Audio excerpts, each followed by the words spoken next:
Welcome to Black Girl Diagnosed. Today we're joined by Tiara, a Haitian American autistic mom raising two autistic children. Her journey is about learning to parent while also discovering herself as an autistic adult, honoring her needs, leading with empathy, and creating an affirming home for her family. Tiara shows us how navigating the world as an autistic adult reshaped her understanding of care, identity, and connection. Through her love of fandoms and content creation, she found community in unexpected places, building relationships that become a source of strength and support. So we're excited to have her here. Welcome to Black Girl Diagnosed. Thank you. I'm so happy to be here. So let's just dive right into things. What has parenting autistic children taught you about yourself as an autistic adult, and how has it shaped the way you approach your family?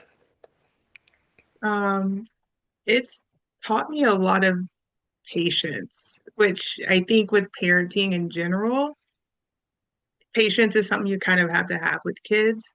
But with autistic kids, it was so much more patience because it was not knowing, my daughter, for example, there was a time we had a road trip.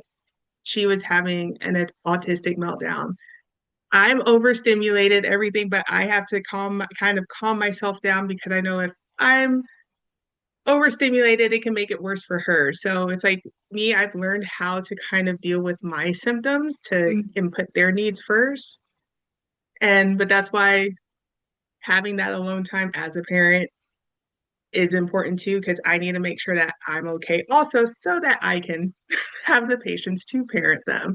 So it's kind of like a cycle. It's like, all right, I'm going to give you everything. And then now I'm like, okay, I need me. So I need a refill so Right. that we don't, because we've had moments where all three of us are overstimulated and it was just crying, screaming, yelling, everything. Oh, It was just one big meltdown of all people. And then it just went silent. And then I go in the room like, I'm sorry, mommy. Like, and you gotta apologize, let them know that, I'm sorry I lost my thing. My son does it too. He's starting to understand, how he reacts affects other people. And yeah. so he'll come in my room, Mom, I'm sorry that I was so aggravating towards you earlier. Well, you're not Oh, aggravating, you're that's just so learning. sweet. So it's a lot, but it's something that I'm just used to now. And Yeah. it's my life. Yeah, okay. So receiving a late diagnosis can be life-changing. I know when I got diagnosed, it was life-changing to me. So, what emotions came up for you when you realized you were autistic, and how did it shift your self-understanding? It was it was kind of weird because going through their diagnosis, I'm like, it was kind of a joke, like, oh, that sounds like me, huh? Kind of thing. And then slowly as it kept going, I was like, am I autistic? And then my friends would say something, there's people close to me that were like, maybe you should get a diagnosis. And I'm like, okay. And then when they were like, yeah, so you have autism, I was like, yeah, yeah. And then when I hung up off the thing, I was just like, oh my God, like just cried. I didn't understand why. Like, I didn't know if it was good or bad cry. It was just, and I sat, with it for a little bit. And I think it just was like, started thinking about things throughout my life. I'm like, that makes so much sense. And it's Yeah. like, oh my gosh. I was like, and random moments will pop up throughout the day. It could be something from junior high. And I'm like, okay, that's why, And so it's just so funny how I like deal with, but it's like having that diagnosis and it's like affirming things that you may have already been thinking. And it's like, okay, so I know I'm not just weird or quirky and stuff. There's reasons why I do certain things. There's reasons why I react to certain things the way I do. And having that was just, it starts to become like a, you know, weight lifted off my shoulders. Yeah, And so, definitely. And I know that because growing up being undiagnosed, you're different, but you don't have a word for it. So once you can name what it is, you're like, okay, I can take a deep breath, and now I know yeah, why I'm different because I know that there are other people like me, and once you can name something, it just changes everything. yeah. You And it was talked definitely, about you yeah. talked about rediscovering happiness through fandoms and creating content. How did creativity and community help you reconnect with joy? It was, well, when did it kind of, COVID was kind of when it really started Mm-hmm. because everyone's at home. And that's when I started Disney bounding. Mm. And that just brought out a different, because stay at home mom, a lot of my stuff was just yoga pants and a t-shirt. That's it. And being able to kind of find these different outlets of like, oh, I'm going to create this character out of these clothes and stuff like that. My brain just started thinking in a different way. And being able to share it with people and have people go and switch ideas and say, "Hey, I have this shirt," and I have my friends go, "Oh, this character. I remember when you wore this outfit. Maybe you can do this character," and just interacting like that. That it just made my mind would be like, "Oh my gosh, I have so many people who can help me. Like when I get stuck, I have this community who can kind of get me out of that." And even Yeah. from there, it was kind of moved to makeup, and I was doing makeup looks. I remember I did an avatar, like literally the blue avatar people face makeup. I never thought I would do face Well, makeups and things like that. that's I know I can't do that. Like You I know, was doing that. I like I see people do stuff like that and I'm like, "Oh my God, that's so cool. I wish I could do that." Like I have other artistic skills, but I do like love to see people do makeup and I love to see people find ways to like creatively express themselves because I don't Yeah, think people understand how important creative expression is and I don't think people understand how therapeutic art is. yes. And even painting, I started painting, coloring. My kids paint and color, and my son makes videos, like full Mm, on videos of with editing. Both of them can create, animate, and edit their own videos. that's And super they're cool. both self-taught, which still my daughter does her own music and videos for it or voiceovers. And it's always it makes me laugh because the music all sounds the same because it's the same little tone that she has, and she goes good, good, good, good, like she doesn't think that. And I just laugh because I'm like, it's just so it warms my heart to see like them doing all of these artistic outlets. And I was like, what made you do that? It's like, you were doing stuff too. I wanted to try. And so then they start doing all of that. So Yeah, it's funny because how this Disney community kind of influenced me and then in return influenced my kids. So that's something I'm always going to be grateful for this community. yeah, we learned about you through That's my Kathleen. girl. That's how we My learned kids about got you. they call her Auntie Cat. Like she's literally Oh, they love her. okay. Because I when I go and I peek at people's page, I'm like, oh, this is really cool. But I always try to like ask people, who do you think would be great to come on? And I remember her tagging you, and I was like, oh, okay. Well, I told my guest coordinator to, let's try to make this happen. So, how does your identity as a Haitian American influence the way you understand and talk about neurodivergence?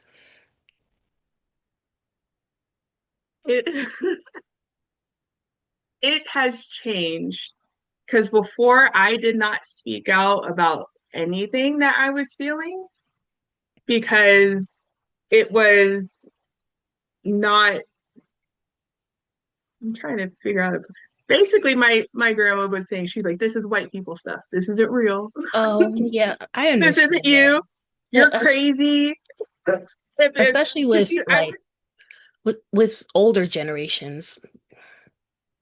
yeah. And it was one of the things, because I would hear kind of how it was talked about with other people, like even on TV or things like that. And I'm like, I can't, like, I was in teen years, I had such bad depression, but I was always like basically masking. I'm like, oh, okay, I'm happy, I'm this, and then I would get upset about things. They didn't understand why I'm upset, and then it's disrespectful, and it's this, and it Yes. was so much stuff that was happening, and I'm just like, I want someone to hear me. Like, I want to be able to have my voice, and I can't because it's seen as this in my culture, and it was so much to the point where I don't know if this is like a trigger warning, but I would cut.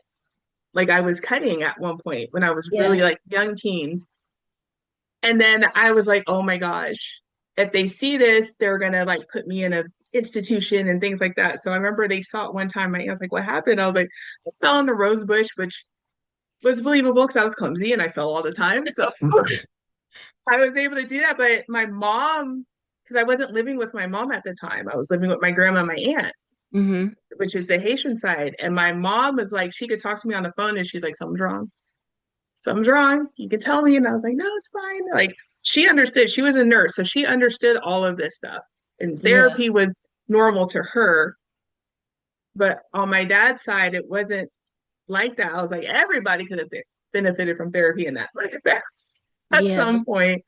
But it wasn't it, yeah. It took a Yeah, I while for can. me to see to actually be like, okay, let's try therapy. Let's do this and help myself. I remember when I told my dad that my daughter was diagnosed, the first thing he was saying, oh, it's the vaccines. And I'm just like, okay. And like to some degree, like this is not really their fault that they believe that because the way society likes to blame things or dehumanize autism like it's the worst thing in the world. I remember hearing a lot about vaccines causing autism during the pandemic. So some people didn't want to take the COVID shot. I couldn't take the COVID shot because I'm immunocompromised and I just couldn't get it. But and it was just like the things people hear about autism most of the time are not true. So you just kind of sometimes I'm just like, I am an advocate, but sometimes I'm just like, I don't feel like it. And I just Yeah. won't even address the issue. I can definitely relate. I went through my self-harm period. But I was really good like at hiding it. And I think only one time like my aunt saw it and she was like, "What happened to you?" And I didn't even answer her, but they got really suspicious because it was like 80 degrees outside and I had on jeans and a long sleeve t-shirt. So Yeah. like I definitely understood that part.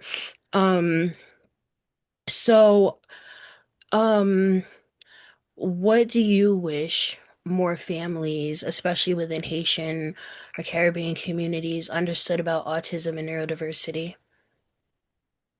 That it's not a bad thing.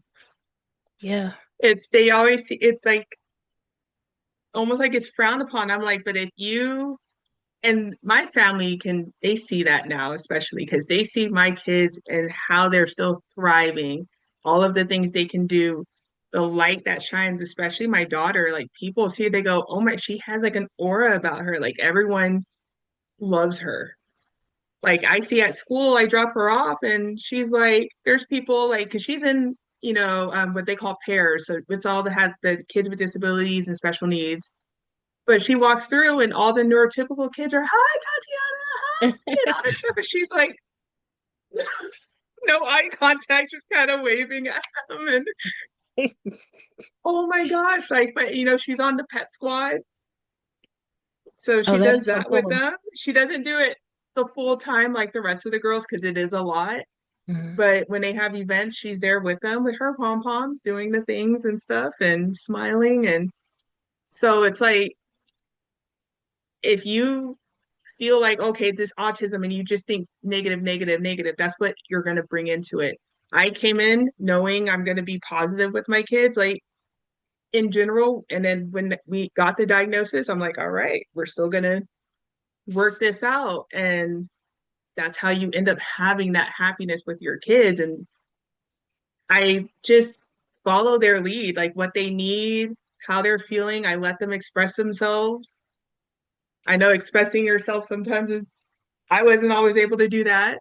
My Right. son, we have dialogue. If he goes, Mom, you're wrong. He's like, or you lied.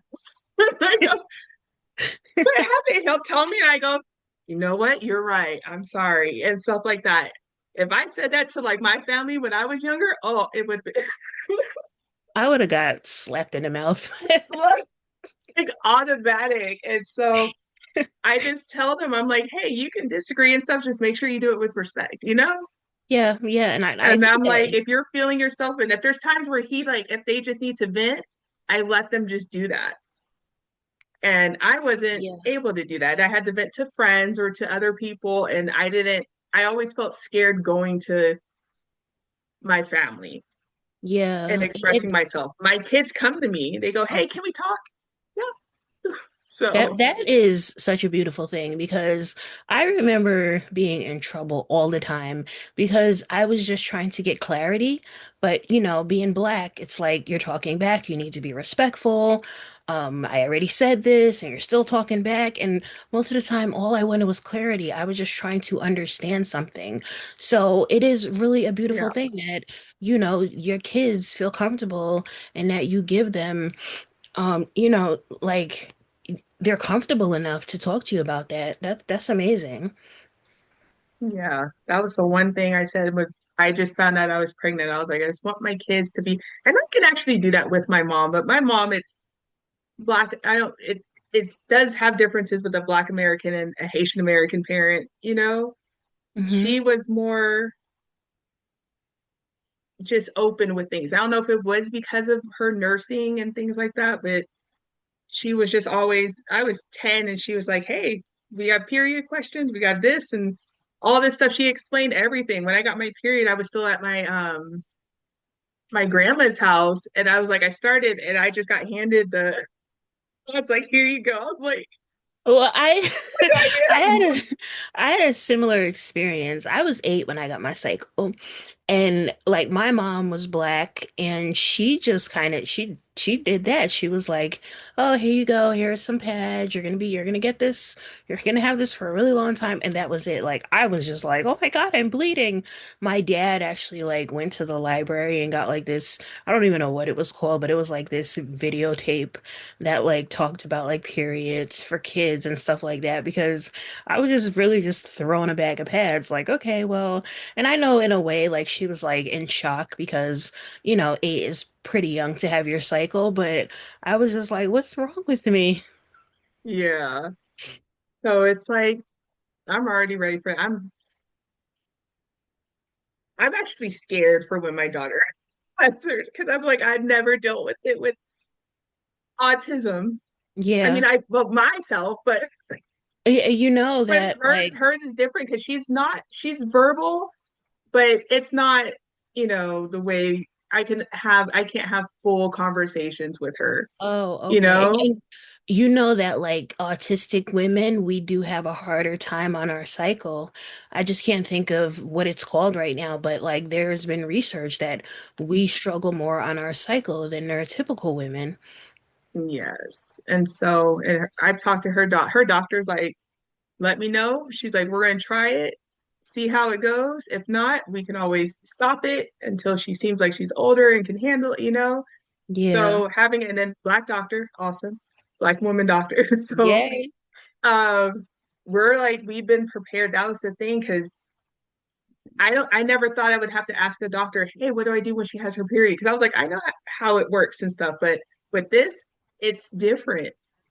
And Yeah. I never knew, and that was another thing because when you said that, my periods, I was like, it was horrible. My mom was like, do you have endometriosis? Like, do you have this? Like, because it would be everything just seems so much worse than what my friends were going through. I'm like, you're on your period. I'm like, how are you even functioning? Like, I could not function Like, half of yeah, the time. I used to like, I only went to high school for 1 year before I was homeschooled, but when I had my cycle, I couldn't stay in school all day. I would just like not go and then I'd go and then I'd have to leave half of the day. And, you got girls in gym with their cycle and they playing volleyball. I'm like, how are you doing this? I didn't understand it. So, do you have any recent projects you'd like to share?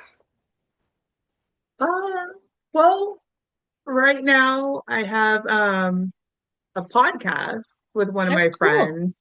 So it's movies, magic, and melanin. So nostalgia things. So a lot of the 90s and early 2000s movies we review and talk. A lot of times I'm unhinged on that because I just have so much to say about certain movies. And so Yeah, that's that's been, pretty cool. Like I gotta see it because when we watch something, I'm a millennial, so when we watch something as a child, when you watch it again as an adult, you're like, is this the same movie that I saw when I was a child?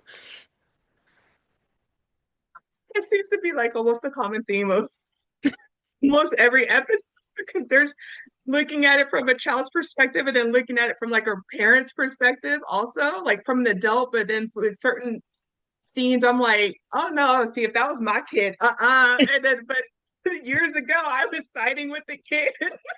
Right. And it's just really funny how like your perspective and your views on things change as like, you start to grow. But that's really cool. Congratulations. Thank you. And so So there's that. I am trying to get back into just my fashion and makeup things. I've been working so much and trying to get a new position in my company. So I've just been working and sleeping and not really creating as much as that's okay. We always have probably to should. recharge. And I was just like, you know what? It's fine. I don't think anyone's gonna be upset that I'm not posting anything, so it's okay. But so I'm trying to get back into that. I do have a Disney, uh, hopefully a Disney World trip coming up in April-ish. So definitely content from that because it's gonna be a flower and garden festival over there. Oh, that sounds really cool. So just trying to kind of figure out my path and kind of where I want to kind of take my content creation. Right. Yeah, that's great because like a lot of the times we as Black women and we're not always welcome in those kind of spaces. So I just love the fact that it's like you show up unapologetically, like, yeah, I do belong here. I belong here too. Yeah, I always will. Yeah, If that's there's not a right. seat for me, it's okay. I got a folding chair. I'm gonna have my own little table. It's okay. I'm gonna have Right. everyone join me. Everyone's welcome at my table. If I'm not welcome there, it's okay. That's how I feel. Like even like in the advocacy spaces, it can be cliquish. So like one clique won't support you if like people in their clique don't want to support you. But me, I just like, I've always been a loner, so I just do my own thing. I post my stuff, I mind my business. I'm really into fashion. I haven't posted much of that a lot, but I'm hoping to get back into that. Like when it gets, because I like to take pictures outside and I'm in New Yeah. York. It's been snowing like crazy. We just had a freaking blizzard. But what do you want people to know and take away from this interview? Um, just shoot, so many things. Just one, just if you have questions about autism, if there's someone that you feel like you're close enough to ask about, like ask an autistic person or research. That way you're maybe not bothering someone as much, you know? But I mean, if you're a researcher, you're like, I still have questions, then yeah, just ask questions. Don't just assume, don't speak for us. That Just part. it's never and then also it's never too late to change. Like if you feel like, hey, could this be me? Find to get a diagnosis. If you feel like, okay, wow, maybe this is my kid, just support them. Like if you have a teenager that's like, hey, I might be autistic, don't shut them down, support them. It's like maybe they might be, they might not be, but showing that support can like go a long way. So, Absolutely. Where can everyone find you? I am on Instagram at just added Tiara. So just JUSTADDATIARA. Almost forgot how to spell my name.